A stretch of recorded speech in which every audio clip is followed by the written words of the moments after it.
He knocked me over. I landed on the dog bowl. This one's wife. With love, Meghan. A total fraud. Hello, I'm H.G. Tudor.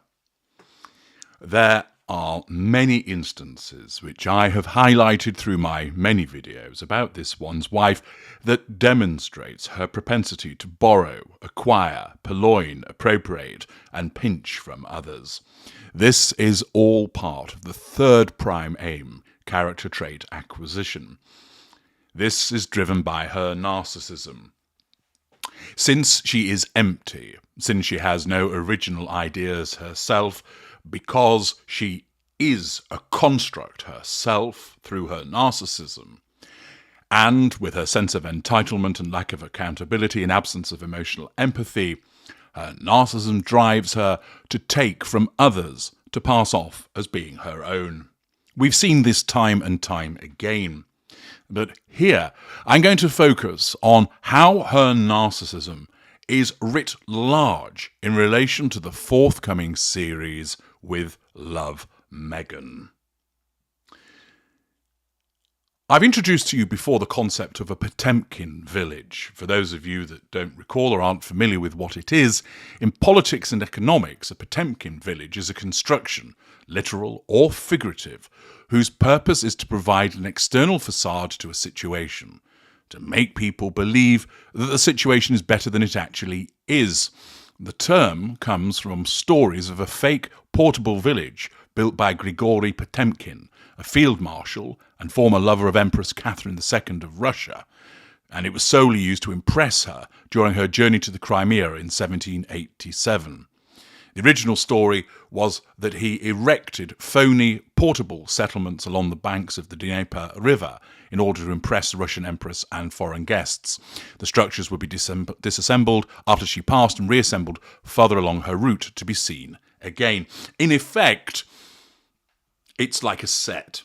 So what looks like a beautiful building on the outside, you open the door and walk in and realise there's nothing actually there. It is just a veneer, a facade. Well, this is what you get with this one's wife. How so? Well, let's break down the new cooking series. And we can do so as a consequence of the trailer and the information that has been released about it. Every aspect of this show is a veneer. There's nothing actually behind it in relation to this one's wife. How so?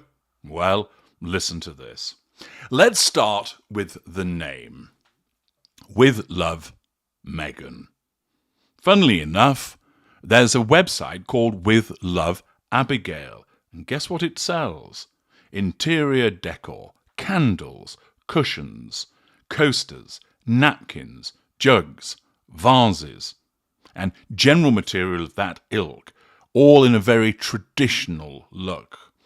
Sounds very much like the type of thing that American Riviera Orchard ought to be doing if it actually was doing something.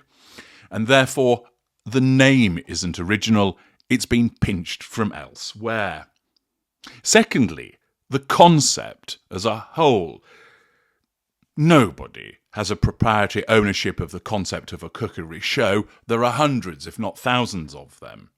However, the way that it's presented, as I explained in a video yesterday, has been lifted wholesale from the Marchioness of Bath, Emma Thin.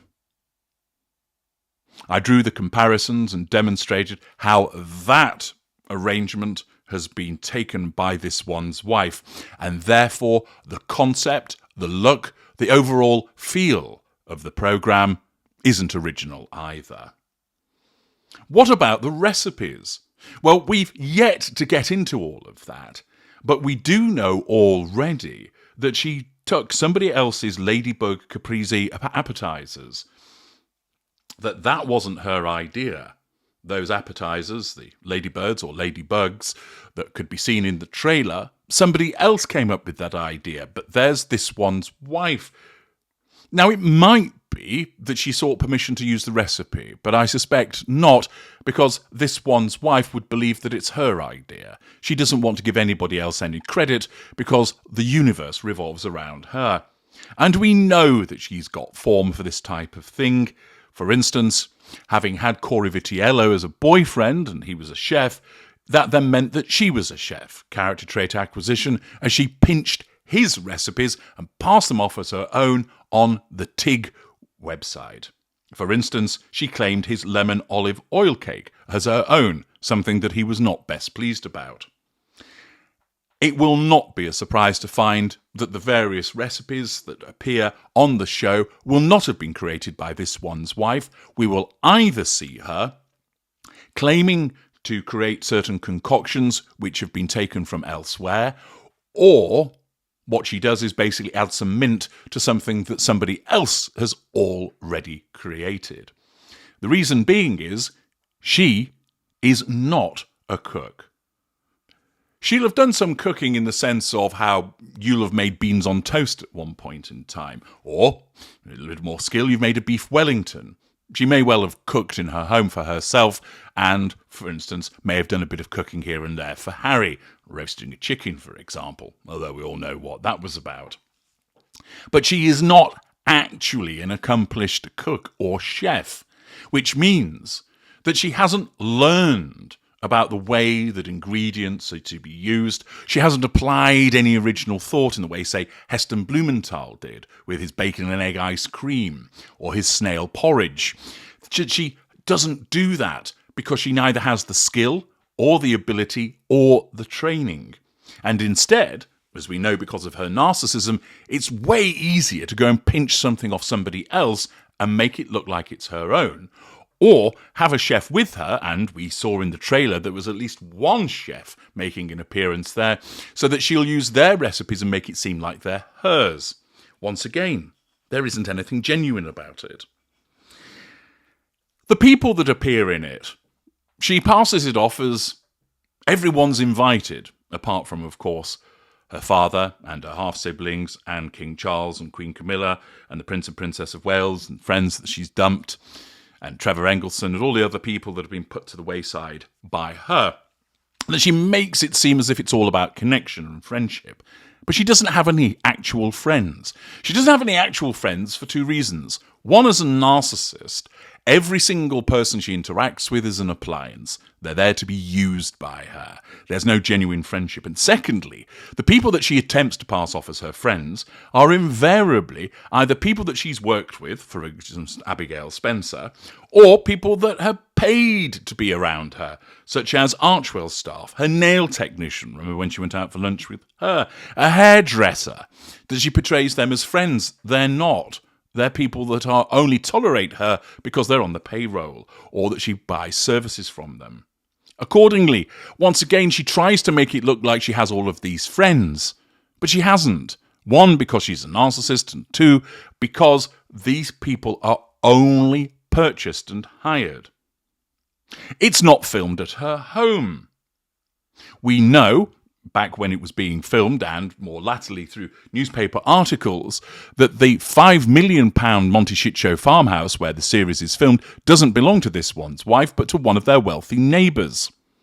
The Californian mansion is owned by the Cipolla family, Thomas and Cherie Cipolla, who are in their 70s, and they're prominent California philanthropists who reportedly own a $20 million property portfolio and a physical therapy practice.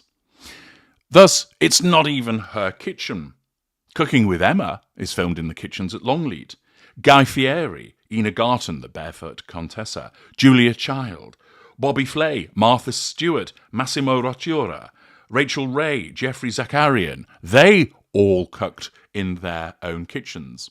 Now, I know there are some chefs that do not, but again, it's another instance whereby she attempts to pass it off as this organic, authentic, sitting in her authenticity. And it's not. It's not her kitchen. But perhaps the biggest fraudulent aspect of all of this is she simply isn't a chef. There are many celebrity chefs. I've picked a handful. Listen to this in terms of their experience. Let's take one of the big hitters, Gordon Sweary Ramsay. He enrolled at North Oxfordshire Technical College to study hotel management. He was then a chef at the Roxton House Hotel. He moved to London because he was shagging the owner's wife at Roxton House Hotel, but that's a story for another day. But he moved to London and worked in a series of restaurants. He then worked for Marco Pierre White at Harvey's. He worked for Albert Roux at Le Garroche. He did training in France for 3 years. He travelled to Sicily and Sardinia to learn Italian cuisine. He was then made head chef at the 3-star Michelin restaurant La Tante Claire. And it was then at 32, after all this experience, he opened his own restaurant and then owned other restaurants, and his media career followed thereafter. A huge body of experience. What about Jamie Oliver? He trained at Westminster Catering College. Then he worked in France learning French cuisine. He was then the pastry chef at Antonio Carluccio's restaurant. He moved to the River Cafe in Fulham as a sous chef, and then he was noticed by the BBC and started the Naked Chef series. He trained as a chef. He had experience. Ainsley Harriott.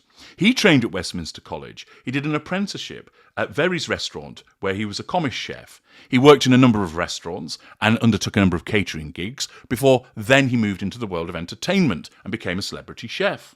Martha Stewart, her mother taught her to cook. Her grandparents taught her about canning and preserving. Her father taught her about gardening. She started a catering business at 25. She was then contacted later to make a cookbook after publishers were impressed by her hostess and cooking skills. She launched many cookbooks, many different styles of food that she created. She wrote newspaper columns, magazine articles about cooking and home making, and then her empire was built on the back of all of that. Julia Child, she graduated from the Cordon Bleu cooking school in Paris. She studied with Max Bunard and other master chefs. She joined Le Cercle des Gourmettes, a female cooking club. She then moved around Europe, researching and testing recipes, and then in her late 40s published Mastering the Art of French Cooking, wrote magazine articles, did newspaper columns. She had 20 titles, and then the TV shows came. You only have to look at Jacques Pepin, Rick Stein, Heston Blumenthal. They all trained. They had substantial experience. It's what they did for a living before they became famous and known as celebrity chefs. What has this one's wife done? Has she ever attended any form of catering college? No. Has she attempted to follow the paths of chefs by working with them for a long period of time? No. Has she gone to different countries and spent time solely learning about their cuisine? No. Has she set up a catering business from the word go and has toiled hard at that behind the scenes before finding fame in relation to that work? No. She's neither trained nor time served. She is simply someone who claims to be a foodie as a consequence of the creation of the TIG and the use of Cory Vitiello's recipes, and now, because she's run out of options as to what to do, introduces a cookery show, claiming that she is some kind of cook, some kind of chef. But there is no evidence to support that. It's a little bit like Harry coming along and telling us all about mental health, based on what? He hasn't got any formal training in relation to it. Yes, he can share his experiences, and you can take that as with the degree of veracity that you want. But he hasn't got any formal training, nor vast experience in relation to researching and talking about it all.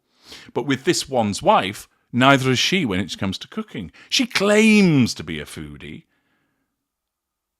but she'll have a chef at their home. She won't be in the kitchen regularly.